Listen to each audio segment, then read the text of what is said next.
we're going to play a little trivia about your first game in the BC Hockey League. Do you remember who it was against, what the final score was, and how? I mean, and the excitement that it takes when you get the tap to open up the season. Yeah, I remember playing against Salmon Arm, and we won 6-3. So, yeah.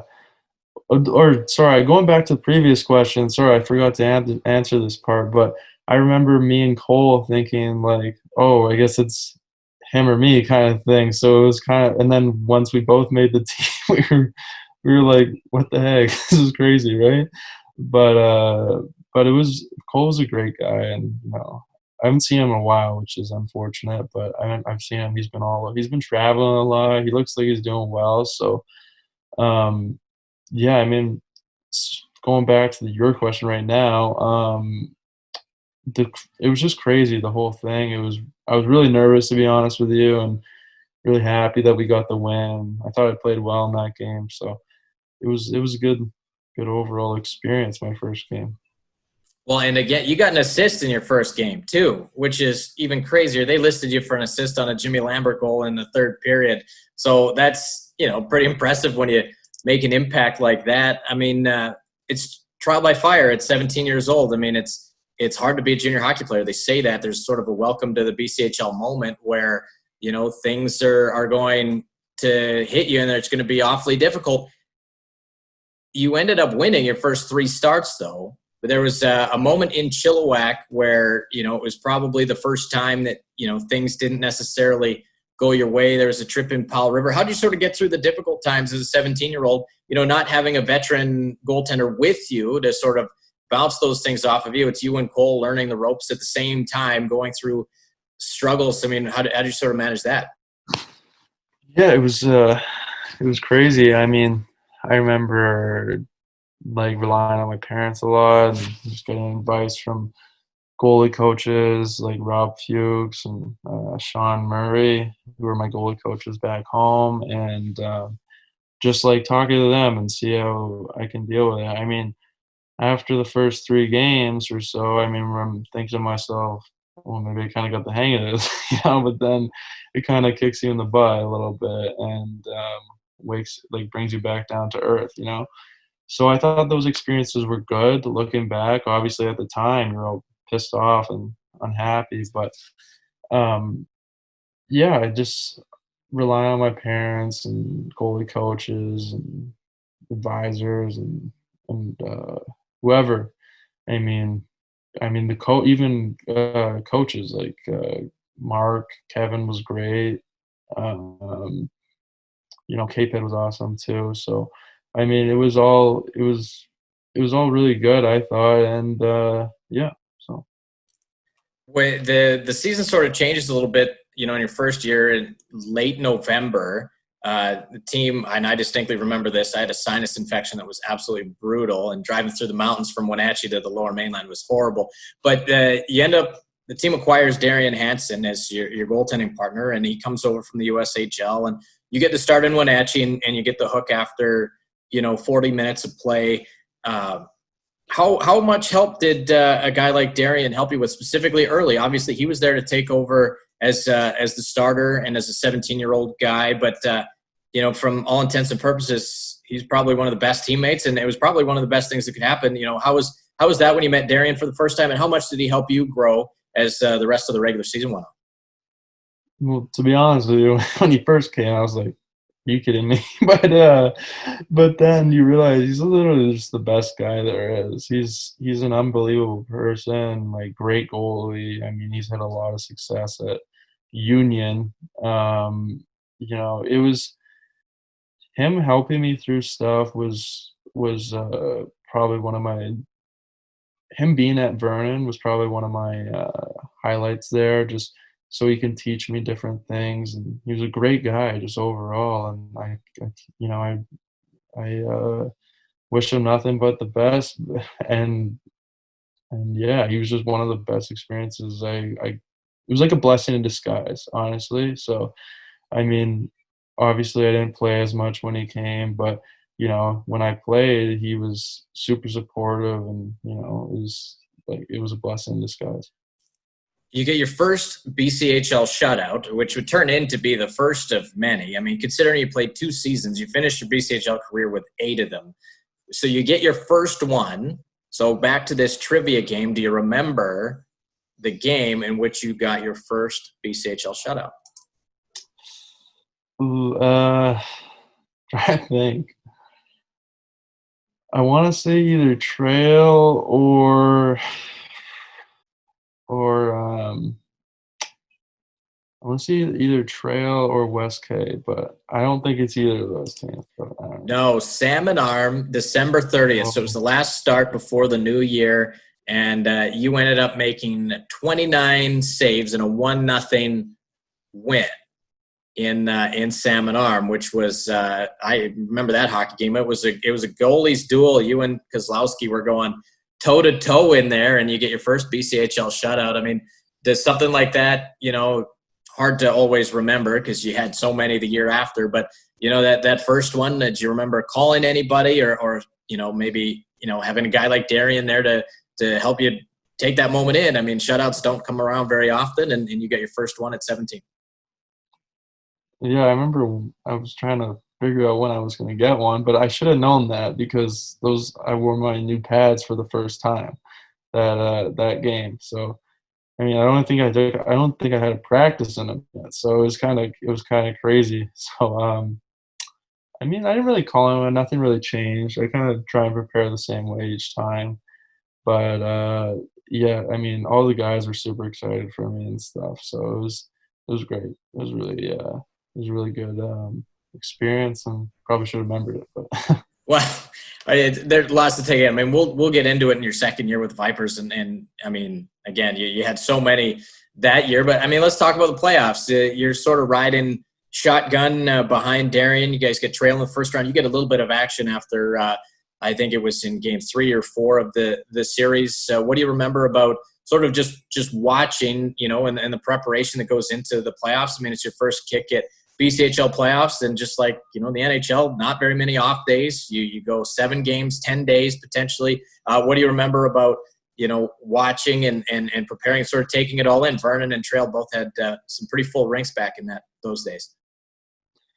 yeah, it was a really good experience. It was just a lot of learning, a lot of like practicing, taking shots after practice and stuff. We didn't practice too much more, but it was a really good learning experience just to see how Darian dealt with everything and how he prepared, and like it was just overall the whole thing was kind of crazy, and I didn't really know what to expect. It was my first playoffs and the BCHL, so it was just I tried to take it all in and use it use what I learned for the following year. So yeah. Well, yeah, let's talk about that. You go through, you know that you're coming back as an 18-year-old. Darian's moved on to college after the way that series ended. When it comes to your off-ice preparation, your off-season preparation, knowing that, technically you're penciled in to be the guy coming into the year after, what sort of mindset did you use there? And did you maybe change anything in the off-season to get prepared, knowing that you might have to carry a little bit more of the work? I don't think so. I didn't change too much. I just did what I usually do. I know I thought I was gonna be the starter, and but I didn't want to take it for granted, really. So I tried to just work hard and kind of earn the spot more than anything. And yeah, I mean, yeah, I didn't really change too much, to be honest with you, and not that I can remember, but yeah, no, it was good. It was a crazy sequence. The Vipers acquire Anthony Yamnitsky right before the season starts. So a 20-year-old goalie comes in. In your mind, maybe you're thinking that, the number one job is going to be yours. How'd you sort of, in terms of how people prepare for things, that sort of throws a bit of a wrench into expectations. How much did having him around help you with your preparedness? Obviously, you both had fantastic seasons overall. But when it came to, how you're going to prepare and continue to play, was how much of a benefit did it end up being having a veteran like Anthony Yamnitsky with you? Oh, he was great. He was unreal. He was just a super guy. I was really lucky in Vernon, actually. I got all three of my goalie partners were just great people, and they were great goalies too, and all super supportive. And I think Anthony, he obviously played in Wenatchee the year before, and he was a really good goalie. And him just like him having someone to talk to, having being able to talk to your goalie partner about different things is always really helpful. And he was a huge help. I mean, I can't stress that enough. He was super supportive. I mean, it's just 20-year-old year, and there's a lot of people who would go about it differently. To be honest with you, I mean, a lot of people might not want you to succeed, but he wanted me to succeed because he cared about the team so much. He was a great teammate, and I supported him too. And I was talking to him the other day actually, which is kind of crazy you mentioned him. But yeah, he's a great guy, and I know, and I mean, he was just a great support, and obviously a really good goalie. 2017-18 is a whirlwind season, and there's so much to dive into, and we're going to get into most of it. First and foremost, though, you end up tying a BCHL record for shutouts with 7. Now, I don't know if you remember too much. You had your first one in your second start of the season, so that was against Merritt. You get another one mid-October against Powell River. And then all of a sudden, you rattle off, and get this, if in case you don't remember, you got 5 shutouts in 7 starts. 5 out of 7. I mean, when you're on a heater like that, I know that obviously the team's playing well because you're not facing too much more than 30 shots. 30 seems to be the high water mark. So, but you have to be locked in clearly to play like that. Have you ever been on a heater like that? What'd you feel like when you guys were going through that? And it just seemed every time you were in between the pipes, there was a goose egg going up, and one was enough to win it. I mean, I don't really know what to tell you, to be honest. I guess it was just one of those things. Everything was clicking. Team was playing really well at the time, and to be honest, I don't really remember too much about it. It was pretty normal. I was like I said, I wasn't preparing any differently than I would if I were 11-6.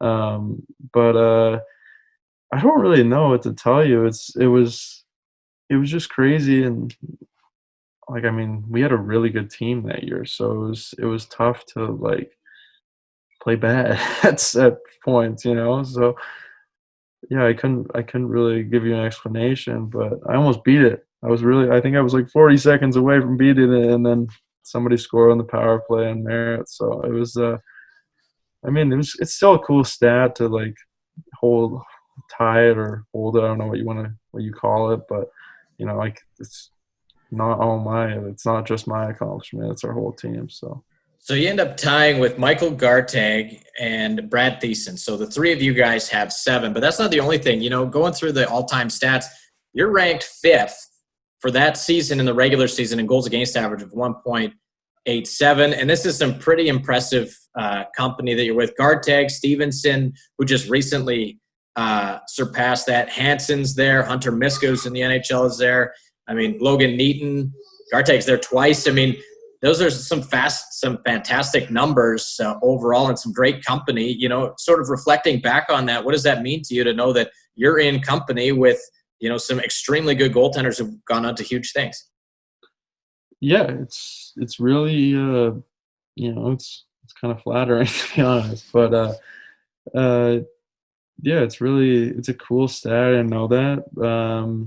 I mean, obviously those goalies have proved themselves, and I hope to do the same and moving forward in my career. But there's still a lot of work to be done. I can't really like hang my head up, and just rely on that or whatever.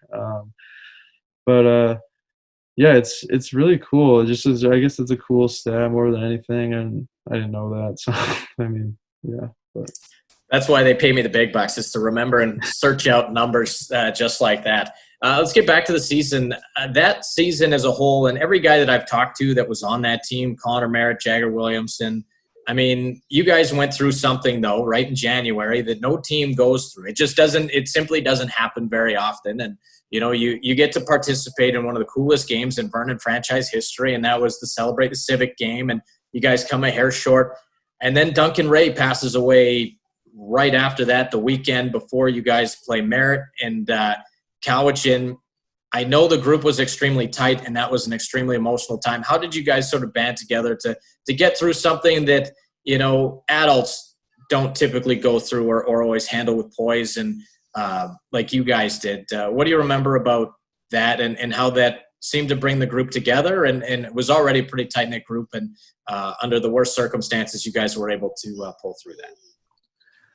I remember someone sent in the group chat that year saying Duncan passed away, and I thought it was fake. Obviously, I didn't, you know, I mean, it didn't seem real at the time, and it was just crazy. It was almost like it was almost like everyone was in shock, and you know, the older guys who had been there around longer were. I was only there for a couple of seasons, so I didn't really get to know him that well. But I mean, he was just a fantastic owner, a great guy. I remember it was tough on a few guys in particular, but I mean, it was tough on everyone. Not to discredit that, but it was just like unbelievable and, you know, unheard of. But I don't really know what to tell you. It was just like a crazy thing, and you know, you have to deal with it. It's just part of life, you know. Some things are like more important than hockey almost, you know. That was one of those things where, you know, you you gotta step back, and you know, you gotta like count your blessings, and you know, and yeah, it was. I don't really know what to tell you, but it was difficult, I guess. But I think it brought everyone closer together. Yeah. One of the most emotional nights happened the Saturday after. You guys go to Merritt on the Friday, and it doesn't go well, and that's not really a big surprise. But Cowichan Valley comes up for the Saturday, first home game since, near sellout crowd, emotional, and you guys, you put on another show and end up getting another shutout out of the deal. I mean, what do you remember about the emotions within that night? And as a goaltender, how did you try to stay focused? Clearly it worked. You guys had a heck of a goalie performance. Michael Corson at the other end stood on his head, and you were able to shut the door entirely. What do you remember about that night in particular? Because it was one that I don't think I'll ever forget. Yeah, I remember the shots on goal ended up being like in total 69, and I think that's how old he was. And like on the 69th shot, it went in, and it was insane. Moving forward, you guys end up ending on a bit of a heater. You guys go into the first round, and you know, obviously it's an exciting time to go through. For you, though, before we got to the postseason, you had the opportunity, like a lot of guys do, to go on a bit of a fly down and try to secure a decision for whenever junior comes to an end. What do you walk us through what that was like, flying out east to get something done? It was crazy. It was really, really different. It was one of those experiences that you'll never forget. I mean, I remember coming down to New Hampshire and watching watching a game, visiting the campus, meeting the guys, and I just really liked it here. It felt a lot like home. You know, it was really like nice here and stuff. And I went down to BU after to visit there, and I just felt really comfortable at UNH, and I don't know what it was, but I kind of just really liked this place, and I think I just had a gut feeling almost to go here, so that was crazy. But the whole experience overall was insane. So yeah. It has to be a pretty big eye opener. I mean, you're from Richmond, which isn't a small town, but you spent some time in Vernon, and now you see all of these big collegiate areas. I mean, how big were your eyes when you just taking it all in? NCAA hockey is a huge thing down there. Were you able to sort of take it in, or was it literally just shock and awe? Yeah, I think I was trying my best to just like take everything in so I can make a good decision on where I want to play after. And I think that was the biggest thing, and just keeping a level head, just not trying to step on anyone's toes, obviously. But yeah, I mean, I was just trying to take everything in and just I don't know, just I wouldn't really say I was like in awe all the time, but it was uh, it was overall a really good experience, and I really enjoyed it. You go into the playoffs and you get salmon arms. So, you've made the decision. You're going to go to UNH. You get now the postseason run, and you're the guy moving forward. You get salmon arm, and that rivalry is fantastic. Over a decade old, some great rivals, some great games in the postseason between those two. We're able to sort of take it in. Now you're the guy. You were able to ride shotgun the year before. Now you're starting in that series. How much fun was it to get the first real kick to can when it came to the postseason? Yeah, I remember it was good. I remember I was a little nervous, to be honest with you, and I think my first game I think didn't go great, but I think once I settled in and just relaxed and realized like, hey, I can do this kind of thing. Um it wasn't that big of a deal, but I think looking back on how Darian handled it and just getting advice from Anthony and all my teammates were really supportive. So I think that was really what made me feel comfortable and kind of get going. So That series against Wenatchee that would come up next is one that I don't think I'll ever forget it. I've been in the league over 8 years now, and that series against Wenatchee is so amazing to sort of dissect it. You guys win the first two, lose the next two. You'd end up dropping 4 straight, but a pretty magical thing. What do you remember about maybe Game 5, the Cameron Trott goal with less than a second left, and in front of what was a chaotic Caltire Place crowd? yeah, that was nuts. That was probably one of the craziest goals I've ever seen. I thought it was over, to be honest with you. I was like, I did not expect us to score, and it was just insane. I didn't even think that was even possible. Like, but that was crazy. I remember once we scored, like the place was going bananas, right? And I really thought we were gonna win that game. It was a tough loss, but yeah, it was really crazy experience, and that whole series was just nuts. So yeah. Your performance in 46 saves in Game 5, 59 saves in Game 6, pretty impressive all the way around. Obviously, it didn't go the way you wanted it to, but your performance obviously resulted in what was to come in June, and you get drafted in the 7th round of the NHL entry draft. Going into the draft, did you think that was a possibility? Had you had any chats with NHL teams coming into that? And obviously, you're not quite sure what your future looks like, whether you're going to go to college or whether return for your 19-year-old year. Now there's the draft. I mean, geez, that's probably as much to take in as it was when you decided to make the jump to Junior A anyway. Yeah, it was nuts. It was really crazy. I knew kind of going. I talked to a few teams. I knew there might be a possibility, but I didn't want to get my hopes up too high because I wasn't so like 100% going to be drafted. So I mean, I was really hoping I was, obviously, like everyone, and Stapley got drafted. I think like 7th round too, maybe 6th. I can't remember, but earlier in that, a little bit earlier than me, and I remember I was really happy for him, and it was just crazy. It was just the whole. I don't think that whole thing really sunk in like till a few weeks, maybe a month later. It was weird. it was really weird. So, but it was really positive experience. Pretty good team to be drafted by too. Obviously, with them winning the Stanley Cup the other day, pretty big deal. But what was your experience like at your first development camp? Obviously, lots of great players drafted in that organization, sort of coming together to showcase their skills. What do you remember about the development camp and what that experience was like? I remember trying to take everything in and like just enjoy the moment more. And I just remember really like trying to take it in. I thought I had a good camp that year. It was a little bit of an eye opener too, just with where your fitness level needs to be and where you need to be like physically and how you need to prepare and stuff like that.